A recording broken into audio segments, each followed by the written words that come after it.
Dah. Sekejap. Tunggu je. Dah on. Dah.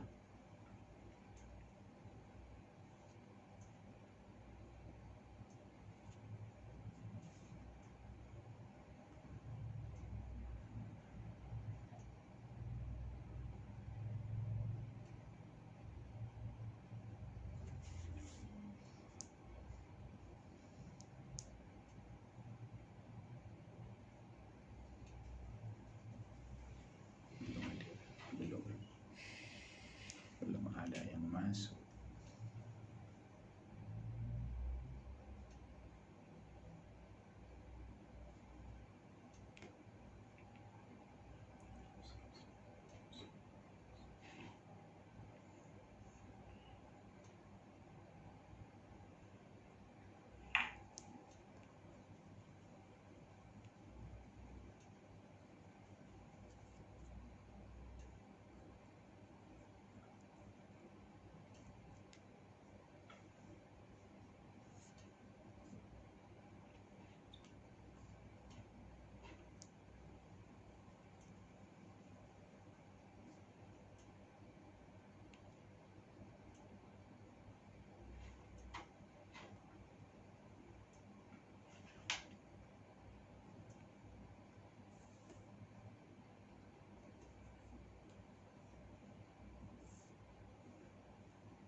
Baik.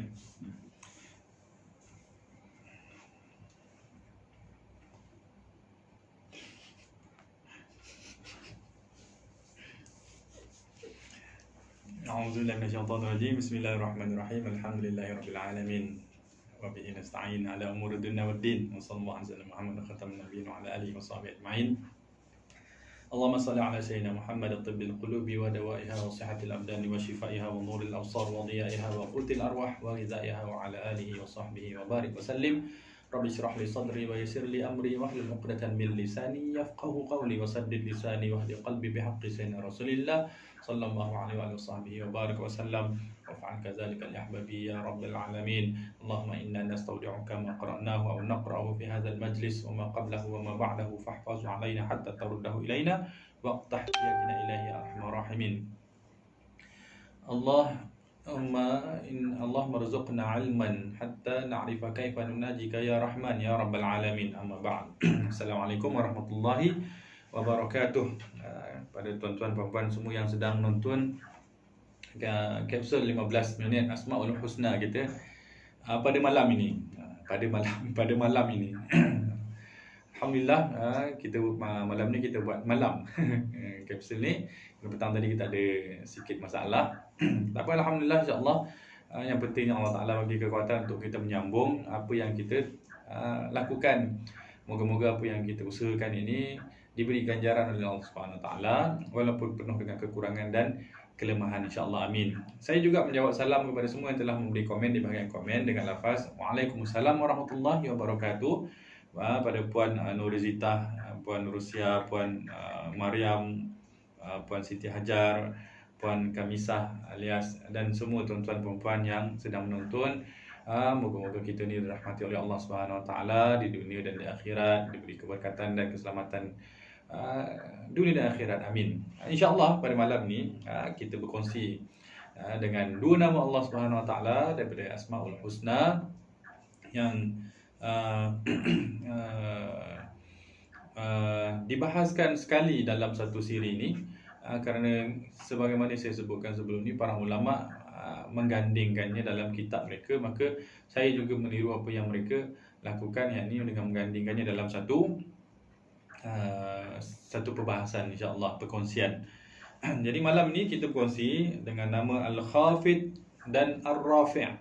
Al-Khafid dan Ar-Rafi', dua nama Allah Subhanahu Wa Taala. Firman Allah Subhanahu Wa Taala dalam kitabnya, walillahil asmaul husna fad'uuhu biha. Ayat daripada surah Al-A'raf ayat 180. Dan maksudnya bagi Allah Subhanahu Wa Taala itu ada nama-namanya yang mulia. Maka serulah dia dengan nama-nama tersebut. Yakni berinteraksilah dengan nama-nama tersebut. Hayatilah nama-nama tersebut di dalam kehidupan kita sehingga kita mampu menzahirkan, menghayati kehambaan kita kepada Allah Subhanahu Wa Taala dengan sebenar-benar makna kehambaan. Maha lembut Allah Subhanahu Wa Taala, maha baik Allah Subhanahu Wa Taala, kerana ingin berinteraksi dengan kita ataupun membuka peluang kita berinteraksi dengannya, dengan dia memperkenalkan dirinya kepada kita agar kita mengenali siapakah Tuhan yang menciptakan kita, kerana itu anugerah yang paling besar, anugerah diciptakan oleh Allah dalam alam ini. Kita berkongsi dengan nama Al-Khafid Ar-Rafi', yang kalau diterjemahkan Al-Khafid itu maksudnya yang maha menghina ataupun merendahkan. Khafid itu yang maha merendahkan atau yang maha menghinakan.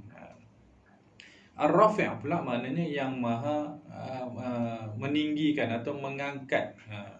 Kedua-dua nama ini adalah daripada sifat yang menggambarkan kekuasaan Allah Subhanahu Wa Taala, qudrah Allah Subhanahu Wa Taala. Apabila disebut dua nama ini akan mengingatkan kita kepada kekuasaan Allah Subhanahu Wa Taala, dan juga akan mengingatkan kita juga kepada hikmah, kebijaksanaan Allah Subhanahu Wa Taala dalam menyusun atur alam ini dan makhluknya. Al-Khafid dalam huraian ulama menyebutkan allazi yakhfidul kufar bil ishqa. Dialah Tuhan yang menghina orang kafir itu dengan kesengsaraan. Dan Ar-Rafi' itu maknanya yarfa'ul mu'minina bil is'ad, yang mengangkat orang mukmin itu dengan kebahagiaan. Subhanallah.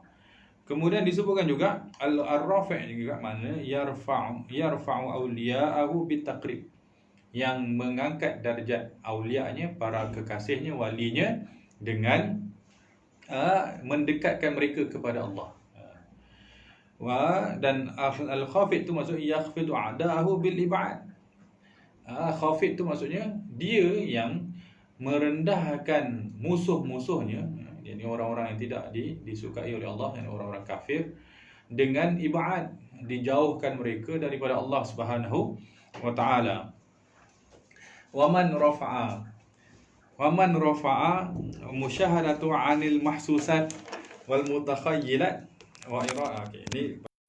Jadi dua nama Allah Subhanahu wa taala itu merujuk kepada bagaimana muamalah Allah Subhanahu wa taala kepada manusia. Yang ini kalau disebutkan merendahkan, maksudnya merendahkan manusia. Kalau sebut meninggikan, maksudnya meninggikan darjat manusia. Maka bila kita berinteraksi dengan nama ini, mengingatkan kepada hubungan kita kepada dia. Mengingatkan hubungan kita kepada dia. Para ulama menyebutkan, apabila Allah Ta'ala merendahkan makhluk daripada makhluknya, merendahkan orang kafir ataupun musuh-musuhnya, itu hikmah bagi orang-orang yang beriman. Bila mana mereka melihat ada manusia yang dijauhkan daripada Allah atau direndahkan daripada kedudukannya, dijauhkan, maksudnya dihina oleh Allah SWT. Maksud pelajarannya adalah dengan mendekati Allah kita menjadi mulia. Maka kita bersyukur dengan kurniaan daripada Allah SWT itu. Itu antara hikmah daripada adanya Al-Khafid ini. Dan ia juga sebagai peringatan buat kita, kalau kita melanggar perintah Allah SWT, kita juga ada kebarangkalian untuk jadi seperti mereka, yakni direndahkan dan dijauhkan daripada Allah. Itu daripada makna, sedikit makna huraian Al-Khafid dan Ar-Rafi'. Daripada huraian penghayatannya adalah disebutkan di sini, man rafa'a musyahadatuh anil mahsusati wa mutakhayyilat wa iradatuhu anil zamimi syahwat. Barang siapa yang mengangkat pandangannya, maksudnya dia tidak menghiraukan, ini mengangkatkan, rafa'a, mengangkat pandangannya daripada perkara-perkara yang rendah. Perkara-perkara yang rendah ini maksudnya daripada perkara-perkara yang berkaitan dengan hawa nafsu, maka Allah Ta'ala telah mengangkatnya kepada kedudukan para malaikat. Ini para malaikat itu tidak ada nafsu. Orang yang tidak menghiraukan kehendak nafsunya, maka dia sedang dimuliakan oleh Allah Subhanahu Wa Taala, diangkat oleh Allah Subhanahu Wa Taala menjadi sebaris dengan pangkat ataupun darjat para malaikat. Itu kemuliaan. kemuliaan yang diberikan oleh Allah kepada orang yang mengangkat pandangannya ataupun dia merendahkan kehendak hawa nafsunya. Itu penghayatannya lah. Bagi orang yang mempelajari nama Al-Khafid dan Rafiq dalam kehidupannya, maka dia merendahkan keinginannya dan meninggikan kedudukan, meninggikan keinginan Allah Subhanahu Wa Taala dalam kehidupannya. Wa himmatu ala ma yusyariku fihi al-bahaim minasyahawat. Dan dia tidak mahu, jadi hamba Allah ni yang berinteraksi dengan Al-Khafid dan Rafiq ni, daripada cara dia berinteraksi adalah dia tidak mahu menginginkan apa yang diinginkan oleh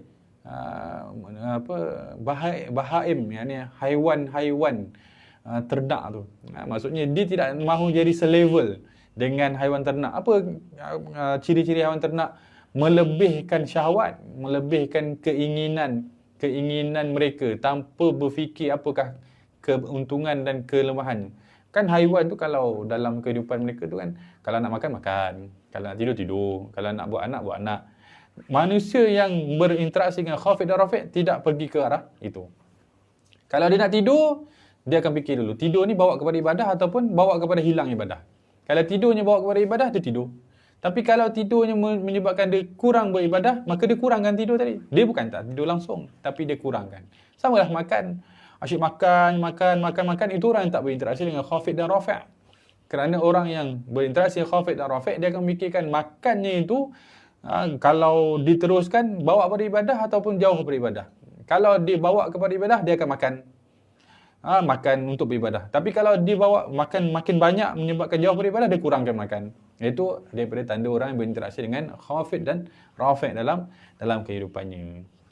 Dan daripada satu sisi lagi, orang yang berinteraksi dengan Khafid dan Rafiq ini sentiasa hatinya kekal tetap kepada Allah Subhanahu Wa Taala, kerana dia tahu darjatnya naik kerana dekat dengan Allah. Tidak ada manusia yang mampu mengangkat darjatnya kepada Allah. Kalau dia mengaku dia dekat dengan Allah, itu hanya dakwaan semata-mata.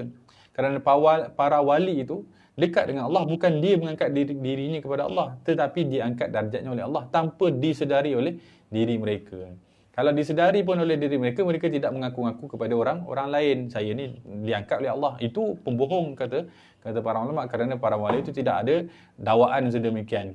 Jadi kalau kita berinteraksi dengan Rafiq dan Khafid dalam kehidupan kita, kita akan sentiasa fokus kepada meninggikan darjat kita dengan melakukan perkara-perkara yang mendekatkan diri kepada Allah, yang ini daripada perkara-perkara yang dituntut oleh Nabi Muhammad ataupun diajarkan oleh Nabi Muhammad SAW. Kerana itu saja cara kita meninggikan darjat kita. Bukan kita meninggikan darjat kita, tapi kita ditinggikan darjat kita oleh Allah Subhanahu Wa Taala.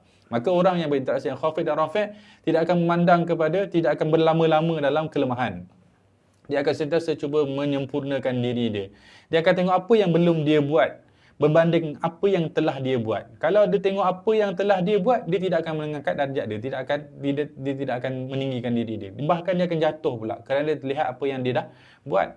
Apa yang dia dah buat, kalau pun rasa banyak, masih sikit berbanding dengan apa yang belum dia buat. Apa yang belum dia buat lebih banyak dan memang banyak belum dibuat lagi oleh manusia ni. Jadi orang yang berinteraksi dengan Khafid dan Rafiq adalah orang yang fokus kepada menyempurnakan dirinya dengan memandang apa yang belum dia buat. Sebab tu para wali ataupun para nabi mencontohkan kepada kita, fokus kepada perkara yang belum buat dengan tidak berhenti buat. Maksudnya, lepas kita dengar cerita para ulama, lepas bantu orang, lepas bantu orang, lepas tolong orang, lepas ibadah lagi, lepas ibadah lagi. Ditanya kenapa dibuat begitu? Tidak mau rehat kah? Tak mahu rehat ke dalam kehidupan ni? Mereka akan menyebut kepada kita, apa yang telah saya buat belum lagi tentu diterima oleh Allah. Boleh jadi apa yang telah saya buat itu semuanya ditolak oleh Allah. Maka saya takut kalau saya berehat, barangkali yang saya mati dalam keadaan tidak diterima amal, maka saya akan pastikan terus beramal. Dalam 1000 tu mungkin satu Allah terima, jadilah satu pun Allah Ta'ala terima. Itu ciri-ciri orang yang berinteraksi dengan Khafid dan Rafiq. Kemudian daripada makna yang seterusnya, daripada bahagian seterusnya adalah zikir daripada amalan Khafid dan Rafiq ini. Ulama menyebutkan barang siapa yang melazimi zikir Al-Khafid ataupun Ya Khafid, ada menyebutkan bilangannya lebih kurang 100 kali setiap hari, maka Allah Ta'ala akan menghilangkan kerisauannya terhadap perkara yang membuatkan dia risau. Jadi kalau ada risau satu perkara tu diulang Al-Khafid, Al-Khafid, Al-Khafid. Kalau nama Ar-Rafi', zikir dengan nama Ar-Rafi', antara kelebihan dia adalah Allah Ta'ala memberi kemudahan kepada perkara-perkara yang dia inginkan. Dalam riwayat menyebutkan, ada ulama mengajarkan sebanyak 70 kali ulang. 70 kali ulang dalam keadaan berwuduk. Kedua-duanya dalam keadaan berwuduk. Ar-Rafi', Ar-Rafi' 70 kali, insya-Allah Ta'ala mudahkan apa yang dia harapkan. Itu daripada Khafid dan Rafi'. Sebenarnya banyak zikir-zikir kita telah sebutkan sini, hampir-hampir peranannya ataupun kelebihannya sama. Jadi pilihlah, boleh pilih ataupun kalau tak pandai memilih, kita istikharahlah kepada Allah Subhanahu Wa Taala. Moga Allah Taala lalukan lidah kita ni pada berzikir dengan nama yang sesuai dengan keadaan kita. Kalau kita ada guru, lebih baik lagi kita bertanya kepada guru kita akan zikir yang terutama untuk diri kita amalkan. Bukan zikir ni macam ubat kan, ada sesuai untuk kita, ada yang mungkin kurang, semuanya baik, semuanya ada yang lebih sesuai untuk kita. Guru lebih pandai menilai apa yang kita perlukan. Boleh, wallahu alam, sekadar itu perkongsian kita. InsyaAllah kita akan berkongsi nama yang seterusnya esok, Al-Muzillu Mu'izz. Dua nama juga yang kita bahaskan dalam satu siri insya-Allah. Terima kasih kerana mendengar tuan-tuan puan-puan semua. Semoga kita dirahmati oleh Allah Subhanahu Wa Taala. Sekian saja pada malam ini. Wabillahi taufiq wal hidayah. Assalamualaikum warahmatullahi wabarakatuh.